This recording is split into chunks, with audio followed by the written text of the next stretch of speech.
글쎄 뭐 저도 잘 모르겠습니다. 저는 후보로서 내 역할을 다 하는 것뿐이고. 이준석 패싱이라는 단어를 내뱉고는 여기까지라는 글을 쓰고는 이준석 대표는 사라졌습니다. 네. 이 상황에 대해서 윤석열 후보는 잘 모르겠다고 답했는데요.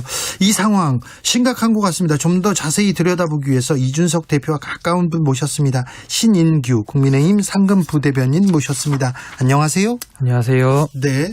이준석 대표를 마지막으로 본 게 언제입니까? 저는 상금 부대변인을 맡고 있기 때문에 네. 자주 보지는 못하고요. 네. 한 4, 5일 된 것 같습니다. 아, 그렇습니까? 네. 어제 밤에까지는 당에 계셨죠, 이준석 대표? 예, 그렇습니다. 네. 어제 저녁에는 그리고 그 당직자들이랑 다른 의원들이랑 술도 한잔 했다고 하는데 어떻게 들으셨어요? 예, 일단은 뭐 어제 이렇게 뭐 초선 의원님들 몇 분과 네. 이렇게 좀 뭐 회식 같은 그런 분위기로 좀 이렇게 좀 술 한잔 하시면서 이렇게 네. 모임을 가지셨다고 들었고요. 어쨌든 오늘 이런 상황들이 발생이 돼서 저도 네. 당원의 한 사람으로서 또 당직자로서 또 매우 엄중하게 인식하고 있다 이런 말씀 드리겠습니다. 네. 술을 많이 먹었습니까? 뭐 근데 술을 대표께서 이렇게 술을 뭐 잘 먹는 스타일은 또 아니시기 때문에 네. 그래서 뭐 어느 정도까지 드셨는지 잘 모르겠습니다. 술 많이 마시고 뭐 헤매고 있다 이런 얘기가 나왔는데 그건 예, 그건 아닙니다. 그건 아니라고요. 예, 예. 어젯밤에 페이스북에 이 대표가 그렇다면 여기까지입니다 이렇게 말을 남겼는데 이거 혹시 중대 결심하는 거 아니냐 이런 보도도 쫙 나왔습니다. 어떻게 보십니까? 일단은 뭐 페이스북을 워낙 이제 그 관심을 많이 받으시기 때문에 여기에 이제 메시지 하나하나에 다 국민들이 반응을 보이고 계셔서요. 이제 아마 이런 메시지가 올랐을 때 많이들 놀라셨을 겁니다. 저도 놀랬고요. 그렇지만 일단은 뭐 이것이 어떻게 뭐 지금 말씀하시는 것처럼 뭐 거취 문제라든지 이런 것까지 비화되는 부분은 좀 기다려봐야 될 것 같습니다. 네. 이준석 대표가 즉흥적으로 판단해가지고 나 하기 싫어 안 해 이렇게 막 던지고 그런 스타일은 아니죠. 전혀 아닙니다. 전혀 아니죠. 네, 그렇습니다. 이런 단어, 이런 문구 하나 다 좀 계산된다고 해야 되나요? 계획적인 얘기라고 봐야 되는 거 같지요?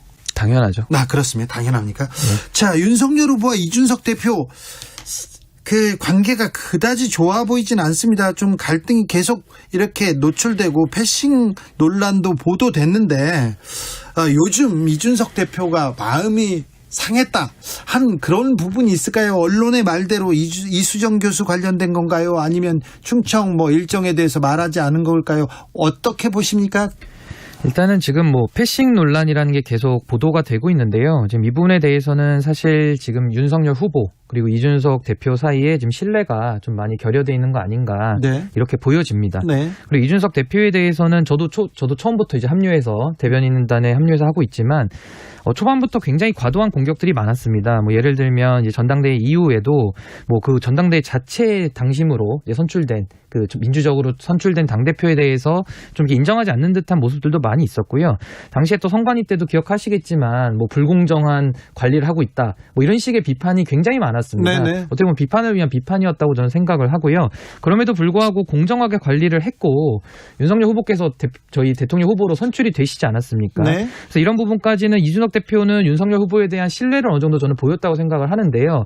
과연 윤석열 후보께서는 이준석 대표를 얼마나 신뢰하고 계시는가 그 부분이 조금 이제 남은 숙제라고 볼 수가 있겠습니다. 이 윤석열 캠프 주변에서는 이준석 대표가 후보도 아닌데 너무 나온다. 그리고 또 좀 부적절하다. 이렇게 조금 뒤에서 비판이 좀 있었어요. 뭐 비판은 항상 있고요. 근데 저는 거기에 대해서 말씀드리고 싶은 것은 뭐 과거에는 사실 전형적인 당대표들은 이제 대통령 후보 뒤로 이제 많이 물러나서 있는 듯 없는 듯 이제 했던 것이 통상적인 걸로 저희도 기억은 합니다만은 이준석 대표가 상징하는 지금 2030 표심을 놓고 여야가 붙고 있는 상황 속에서 이준석 대표가 그냥 단 하나의 당대표로 보기에는 그가 가진 상징이 너무 큽니다. 네. 그래서 이 부분에 대한 거 없이도 그냥 뭐 지나가서 가겠다. 이런 부분은 굉장히 좀 무리한 주장 아닌가 이렇게 보고 있습니다. 이수정 교수의 영입에 대해서는 이준석 대표가 반대 의사를 표했는데 왜 그랬어요? 아무래도 이제 지금 페미니즘 논쟁이 굉장히 뜨겁게 달아오르고 있기 때문에 네. 그런 부분들을 좀 염려해서 아무래도 뭐 영입을 조금 좀 부정적인 의사를 표했다 이렇게 제가 알고는 있습니다만 어쨌든 인물의 영입에 대한 부분은 또 후보가 최종적으로 판단하고 무한 책임을 지는 것이 맞기 때문에 네. 그 부분이 이제 영입된 것으로 이제 정리가 된 것으로 알고 있습니다. 그렇습니까? 이 부분은 그러면 이수정 교수 영입이 가장 중요한 이유는 아니군요? 뭐 그것도 하나의 부분이라고 볼 수는 있겠습니다만은 네. 뭐 그거 하나만 갖고서 저는 그랬다고 보지 않고요. 지금까지 누적되어 온 제가 아까 초반에 이제 신뢰 문제를 이제 제기 드렸는데요. 네. 그 신뢰의 결여가 가장 큰 문제 아닌가 저는 그렇게 보고 있습니다. 네. 2123님께서 기업은행 선수 코치처럼 배구 여자 배구 얘기입니다. 그런 이유로 팀 이탈, 당 이탈은 안 할 이준석 대표라는 걸 압니다. 그러니까 얼른 돌아와 주세요. 이렇게 얘기하는데 윤석열 후보 진영에서 조금 윤석열 후보가 대표를 좀 포용하는 모습을 보여야 된다고 이렇게 보십니까? 저는 그 당에서 그 지금 당무 우선권 자꾸 얘기하지 않습니까? 네. 그러니까 당에서 가장 큰 권한을 갖고 있는 분이 지금 윤석열 후보입니다. 네. 그럼 가장 권한이 큰 분이 모두를 다 아울러야 된다고 저는 생각합니다. 아, 그렇습니까? 네. 얼마 전에 이준석 대표가 윤핵관에 대해서 불쾌한 감정 드러냈습니다. 윤석열 후보의 핵심 관계자가 익명 인터뷰로 계속 좀 공작질한다, 공격한다 이렇게 얘기를 했는데 그런 보도 보셨죠? 예, 저도 확인했습니다. 네. 누구예요, 윤핵관은? 일단은 저도 알지는 못하지만 이게 네. 지금 존재하는 현실로 있고요. 이렇게 익명의 그 이름을 이용해서 네. 뭐 말을 흘린다고 할까요? 굉장히 저는 부적절하다고 생각합니다. 이건 이간질이라고 우리가 보기보다는 민주적으로 선출된 정당한 당 대표에 대해서 그 권위를 인정하지 않겠다라는 저는 의도가 더 강하다고 보고요. 예. 왜 그럴까라고 좀 생각을 해본다면 이분들은 지금 이제 제 누군지는 모릅니다. 네. 그렇지만 대선은 다 이겼다고 생각을 하고 그 이후에 있을 지금 지방선거에 마음이 가 있으신 분들이 이런 네. 얘기를 하시는 거 아닌가 저는 그렇게 조심스럽게 추측하고 있습니다. 그렇습니까? 그렇게 보시는군요. 진중권 교수가 아마 윤석열 후보가 이재명 후보한테 역전당할 것이다. 지지율이. 그것은 이준석 대표의 안티 페미 캠페인 때문이다. 이렇게 얘기했는데 이 발언에 대해서는 어떻게 보세요? 저는 동의할 수는 없고요. 그 진중권 교수가 말씀하신 대로 만약에 우리가 이제 국민의힘이 이재명 후보에게 지지율 역전을 당해서 만약에 진다라고 한다면 그게 무슨 페미 이슈 하나만 갖고 평가를 받았겠습니까? 그거는 이제 국민의 선택을 종합적으로 봐야 되는 것이지 어느 하나의 부분을 좀 크게 확대해서 해석하는 거는 좀 무리가 있다. 저는 그렇게 생각합니다. 이준석 대표가 그리고 국민의힘이 2030 반페미니즘에 이렇게 기대고 있다는 주장 계속 나오고 있는데요. 이 주장은요? 근데 저는 사실 그 페미니즘 논쟁 같은 경우는 사실 국민의힘에서 먼저 시작하는 경우가 거의 없습니다. 그러니까 거의 보면은 정의당이나 이쪽에서 먼저 이슈를 띄우면 거기에 진중권 교수가 얘기하잖아요. 예, 근데 이제 그 페미니즘 논쟁에 대한 걸 전 설명을 드리는 거고요. 네. 저희가 먼저 갈등을 부추긴 적이 없다라고 전 말씀을 드렸고 예. 제 개인적인 생각을 말씀드리자면 저는 이 페미니즘 논쟁을 정치권 자체에서 너무 논쟁화를 더 시킬 것이 아니라 뭔가 문제를 해결하기 위한 노력을 좀 더 해야 된다. 저는 개인적으로 그렇게 생각하고 네. 있습니다. 김종인 전 비대위원장이 들어와야 된다. 이 선거를 위해서 돌아와야 된다. 그렇게 보고 계신가요? 저도 김종인 위원장이 우리 이번에 국민의힘 대선 이제 선거 과정에서 큰 역할을 해주셔야 된다. 저는 그렇게 생각하고 있습니다. 아, 그렇습니까? 네. 이수정 교수에 대해서는 어떻게 보세요? 그거는 이제 저도 아까 말씀드렸다시피 그 후보에 대한 영입, 그 개인에 대해서는 굉장히 훌륭하신 분이고 그 범죄 심리학자이시기도 하고 또 여성이라는 면도 있고요. 네. 또 정치 신인이기 때문에 윤석열 후보께서 이제 그런 영입에 대한 이제 의지를 가지신 것 같고요. 그 후보의 의지는 존중돼야 된다 그렇게 네. 생각합니다. 2030 세대들이 민주당에 등을 돌렸어요. 근데 요즘 국민의힘을 보면 여기는 안 되겠구나. 이렇게 또 여기서도 또 멀어지는 사람들이 있다. 이렇게 분석하는 사람들도 많습니다. 그러니까 지금 말씀하신 대로 민주당의 등을 돌렸다라는 말에 저는 동의하지 않습니다. 돌리지 예, 왜냐하면 2030은 민주당에도 돌린 것이 아니고요. 저희 당에도 마음을 준 적이 없어요. 그러니까 2030의 표심은 항상 움직이는 생물이고 우리가 끝까지 정말 그분들의 마음을 다 받아 안을 수 있도록 최선의 노력을 다해야 된다. 저는 그렇게 보고 있습니다. 최근에 국민의힘에서 보여준 행태를 보고 2030한테 호소할 수 있을까요? 지금처럼 간다면은 굉장히 어렵죠. 그래요. 저는 냉정하게 봐야 된다고 생각하고요. 예. 2030이 지금 바라는 것들이 그렇게 큰 게 아닙니다. 그러니까 과거의 보수의 모습을 좀 벗어나라 이런 주문을 하고 있다고 저는 생각합니다. 윤석열 후보가 청년한테 프렌들리한 정부를 만들겠다면서 청년위원장에 본인이 앉았습니다. 이 부분은 어떻게 보십니까? 청년 우리 신인규 부대변인이 보기에는.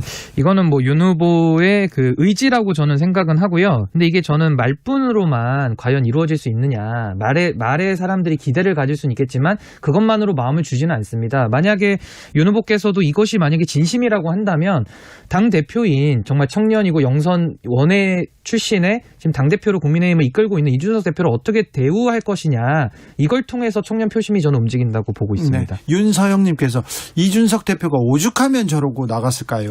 윤 후보 주변 윤핵관님들 좀 자중하세요 얘기하는데 장순실에 대해서는 당에서는 어떻게 봐요? 그 장순실이라는 게 이제 그 한 분을 지칭을 하는 말인데요. 네. 그 장제원 의원은 사실 개인적인 논란으로 사실 사퇴를 하셨죠. 그래서 그때 이후로 이제 그 캠프에서는 이제 빠지신 걸로 그렇게 공식적으로 알려져 있고, 만약에 저도 그 확인되지 않았기 때문에 제가 뭐 단정지어서 얘기할 수는 없습니다만은 만약에 이제 그런 식으로 뭐 비선적인 역할을 한다 그러면 그건 굉장히 큰 문제죠. 그렇게는 해서는 안 되는 것이고요. 이거는 후보께서 이런 논란이 일지 않도록 좀 더 의사 결정을 더 투명하게 하고 조금 더 그런 공개적인 모습들을 통해서 좀 이런 부분은 정리할 필요가 있다고 저는 생각을 합니다. 오늘 윤석열 후보가 나는 잘 모르겠고 사무총장이 가서 확인할 것이다 이렇게 얘기했는데 윤석열 후보의 태도에 대해서는 어떻게 보십니까? 저도 뭐 이제 윤 후보께서 이제 뭐 모르겠다, 뭐 사무총장이 해결해라 이런 거는 조금 너무 좀 소극적인 태도 아닌가 저는 그렇게 보고요. 지금 이 문제가 그렇게 간단하지 않다고 저는 봅니다. 그래서 저는 후보님께서 적극적으로 나서셔서 이 부분은 좀 더 리더십을 더 발휘해 주셔야 되지 않는가 이렇게 생각하고 있습니다. 그럼 윤석열 후보가 지금 이준석 대표한테 찾아가야 됩니까? 뭐 찾아가는 방법도 있겠지만 뭐 네. 그걸 떠나서라도 정말 제가 아까 서두에도 신뢰 말씀드렸지 않습니까? 네. 둘 사이의 신뢰를 쌓기 위해서는 여러 가지 방법들이 있을 겁니다. 이제 그런 것들은 두 분의 문제이기 때문에, 근데 두 분이 갈라서거나 두 분이 신뢰를 못 형성하는 모습을 보이면 국민들이 불안해하거든요. 네. 좀 그 부분을 좀 두 분 다 염두하셔서 좀 더 국민들에게 마음에 좀 신뢰를 주셨으면 좋겠습니다. 지금 국민의힘 지지자들은 불안합니다.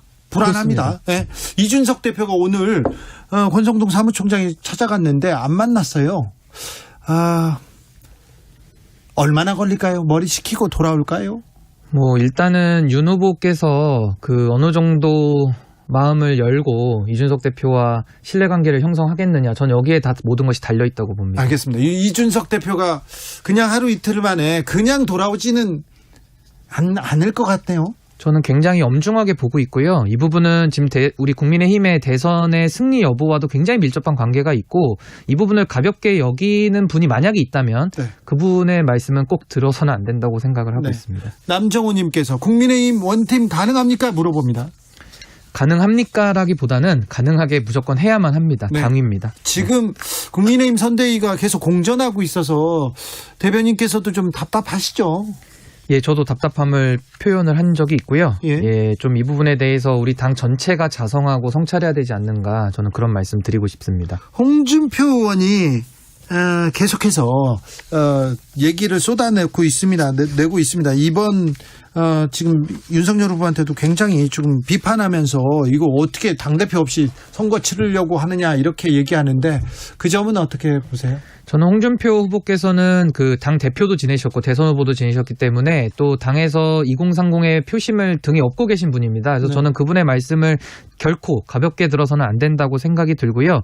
우리 윤 후보께서도 일단은 우리 국민의힘의 후보 아니겠습니까? 네. 그러니까 홍준표 후보 또 그 경선에서 함께했던 모든 분들의 목소리를 좀 주의 깊게 들으셔야 된다 이렇게 생각하고 있습니다. 이은우님께서 윤석열 후보보다 상황 인식이 훨씬 뛰어나네요 이렇게 얘기하는데 당내 청년들의 목소리에 윤 후보가 일단 귀를 좀 기울여야 할 것 같습니다. 일단 당내 청년과 소통에 앞서서 이준석 대표와 소통을 더 강화하시는 게 더 빠르지 않을까 그렇게 그럼 생각합니다. 당내 청년하고도 얘기가 잘 안 됩니까? 뭐 저도 당내 청년 중에 하나일 뿐인데요. 네. 뭐 저랑까지 그렇게 소통을 뭐 자주 하실 기회는 없었습니다만은 네. 또 윤 후보께서 그런 노력을 많이 하고 계시고요. 근데 어쨌든 간에 지금 이 갈등의 논란의 핵심은 이준석 대표와의 문제였기 때문에 네. 그거를 좀 더 해결하시는 데 더 집중하셔야 되지 않는가 이렇게 생각하고 있습니다. 지금 이준석 대표의 지금 패싱 문제, 이 문제의 본질은 윤석열 후보의 불통에 있습니까? 불통이라기보다요. 그 윤캠이 어쨌든 승리를 얻지 않았습니까? 예. 그러니까 아무래도 캠프 분들을 신뢰하시는 거 저는 충분히 이해합니다. 그러나 지금은 윤캠의 선거가 아니라 국민의힘의 선거거든요. 네. 그러니까 국민의힘 내부를 먼저 더 아우르는 그런 리더십을 발휘하셔야 되는데 그 시발점은 이준석 대표와의 관계 회복이고 그 신뢰를 쌓는 것이다. 저는 그렇게 생각합니다. 이 윤석열 후보가 리더십을 조금 더 발휘해야 되겠네요. 정치력을. 더 적극적으로 하셔야 되고 이준석 대표께서도 당의 승리를 위해서 좀 더 큰 정치로 네. 그런 부분에 협력을 해주시기를 저는 개인적으로 바라고 네. 있습니다. 근데 또 술 먹고 또 안 나오고 그러는 거는 좀 그렇잖아요. 일단 국민들의 마음이 굉장히 지금 저도 오늘 여러 곳에서 많이 연락을 받았고요. 네. 지금 국민들께서 굉장히 불안해하시고 저희가 그렇게 해드려서는 저는 안 된다고 생각하고요. 네. 조금 우리 당 전체가 이번 기회로 다 자성하고 반성해야 된다고 생각합니다. 알겠습니다. 국민의힘 청년들은 어떤 생각이었고 당에서는 어떤 생각이 있는지 잘 들었습니다. 신인규 국민의힘 상근 부대변인이었습니다. 감사합니다.